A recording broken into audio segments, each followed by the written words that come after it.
તો ગરમીને લઈને અંબાલાલ પટેલે મોટી આગાહી કરી છે કે 12 મે થી રાજ્યમાં ભીષણ ગરમી પડશે। મધ્ય અને ઉત્તર ગુજરાતમાં ભીષણ ગરમી પડશે। ગરમીનો પારો 45 ડિગ્રીની પાર પહોંચી શકે છે। 20 મે સુધી આવું જ વાતાવરણ રહેશે, એટલે કે કાળઝાળ ગરમી પડશે। કચ્છના વિસ્તારોમાં 43 ડિગ્રી સુધી પણ તાપમાન પહોંચી શકે છે, જ્યારે સૌરાષ્ટ્રના કેટલાક વિસ્તારોમાં 43 ડિગ્રી પારો પહોંચશે।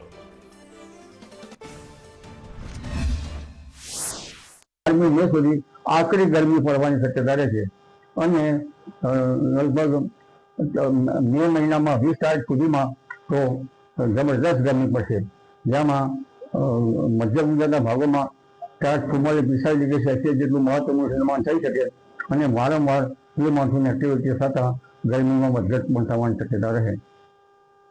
આ ઉપરાંત ઉત્તર ગુજરાતના ભાગોમાં પણ 43-44 ડિગ્રી સેલ્સિયસ જેવું મહત્તમનું તાપમાન થઈ શકે અને કચ્છના ભાગમાં પણ 42-43 ડિગ્રી સેલ્સિયસ જેટલું મહત્તમનું તાપમાન થઈ શકે।